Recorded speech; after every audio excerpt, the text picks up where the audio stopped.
What sound insulation should an apartment door have?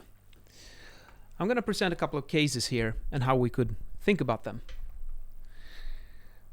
First, let's see if you have the ground floor in a building where you have like an entrance.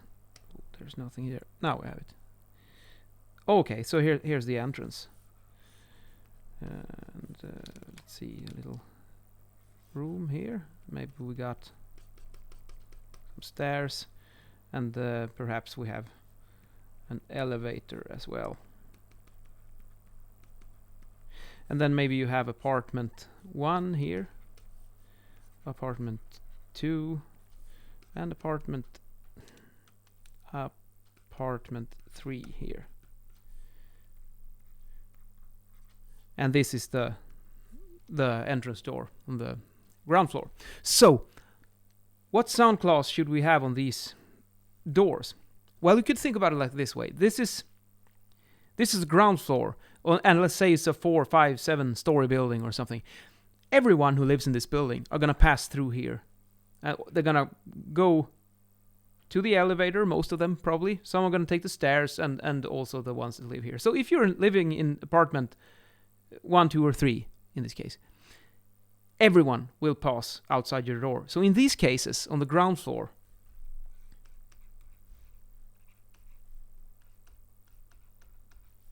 or high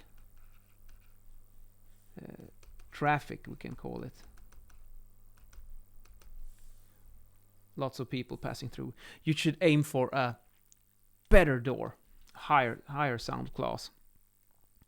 So let's say we could say we have like 3 sound classes primarily in the Swedish system that we could use. Like it's they're denoted like R prime W, which is, this means that this is a field value for the door construction. We have either 35, 40, or 45 dB. And you could probably say that these 2 are standard. Oh, it's I need to select a thinner pen. Standard doors.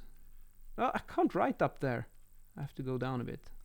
Whereas the 45 door, it's a bit more special door, so it's a bit more costly and heavy as well, which is also a problem.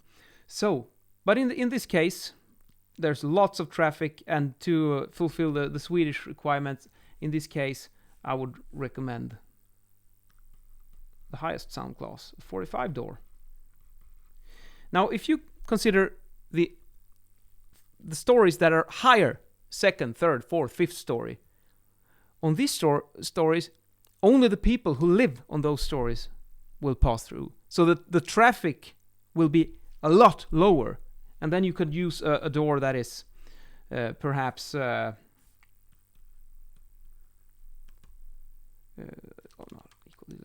trim W 40 dB perhaps. And if you live in a Swedish building, you can go and open your apartment door and you look on the inner edge, and you will probably have a little sticker which says which sound class you have, and it's likely that it's 35 or 40, I'd guess. 40 dB, or could also be 35, but it depends on the specific floor plan solution. So we'd say that this would be for upper floors or stories. Is it American or British English? Above 2nd story. And that's also, is it the 1st story? Is it the ground floor, or is that floor story 0 and you start at 1, 2, 3 when you go 1 stair up or down? So how you count is a bit different as well. But what I'm talking about here is that ground floor is, let's call that number 1, and 2nd floor is 1 stair up, and so on. So here you have 2 specific cases. Now, you could also consider it this way, that if you have like the stairwell here with the door, and then you have a 1-room apartment here with a little toilet perhaps, and then you have a bed here and you're gonna sleep. It's a small apartment. In these cases, you might be able to fulfill the sun requirements with a simple 35 door, let's say. But I would not recommend it, even if it's up on the upper stories, because here you can't close anything. You don't have a separate bedroom here where you can close the door and that way get some extra sound insulation. In larger apartments, it could be fine to use a simpler door, but in a small apartment like this, you might need to go up to at least 40 dB, maybe even 45 if there's an extreme case, or if it's special high sound requirement for some reason. So that also needs to be taken into account. Whereas when you have, let's say you have a large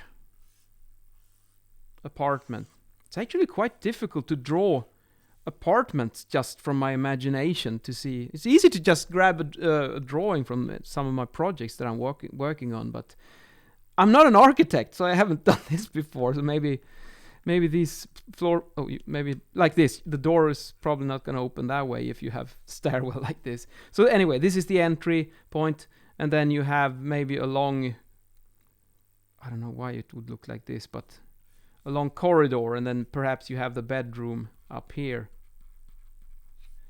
and you have a living room. Let's say it's a really, really large apartment. It has to be large, and then perhaps you have the toilet here, and you have some kind of closets here where you keep your clothes, and so it's like a long way into the apartment. So the bedroom is up here, and then you have a corridor here, and maybe you have a kitchen here. I'm just making this up as I go, so I don't really know what I'm doing, but anyways, bear with me here. And then you have another second bedroom here. Let's say this is the door, and I really need to brush on my architect skills. This is quite horrific, honestly. But anyways, this is the living room. Now what you can see here, that it's quite a lot of distance in here. I mean, you get into the apartment and you're just passing through.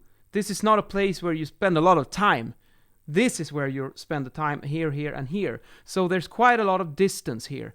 And when you have this kind of a corridor, then you could also perhaps accept a little bit more relaxed sound requirements. So here's a couple of cases. If you have a corridor, if you have some distance, you could perhaps use a simple door. Whereas if you have a one-room apartment, when you're very exposed to the noise from the stairwell, like this one, you should get a better door. And if you're at the ground floor like this, you might need a very good door to take care of the noise. But every building is unique, and every floor plan is unique, and you have to study it on a case by case. This is just the principle on how you should consider the sound classes. Like, should you aim a little bit higher, or will it suffice with a simple one? And it's also, you might have a premium dwelling, then you should perhaps just raise all the requirements by 5 dB to get a better sound quality. Whereas if you're trying to make a really cheap building where people they just want a roof over their head, maybe you could use simpler doors. But we do have minimum requirements in the building code, which you always need to fulfill. So I hope you learned something about this with the doors, and you could, like I said, go and check open your apartment door, check this little sticker, and see what you got. It's probably 35 or 40 is my guess. And yeah, that's about it for today. And in today's video, I'm wearing an unusual color which I rarely use. It's black pants, because I've got such a bright skin, so I usually don't. I find black is the most difficult color that I can wear. Brighter colors, especially nature colors, works 10 times easier for me, but black is difficult. And to make it even more difficult, I chose a charcoal turtleneck, which is also very dark. And then it's quite a dark outfit, but I wanted to find something on the upper part with a jacket that is a bit more life in it, so I chose something with color, this green favorite jacket of mine, and then a little pocket square. Burgundy is great with black and dark colors, and then there's green here as well, which harmonizes very nicely with a jacket. And then there's some blue and some beige as well, so very useful colors. It gives a good balance and harmony to the whole outfit. Thank you very much for listening, and I'll see you guys later. Ciao.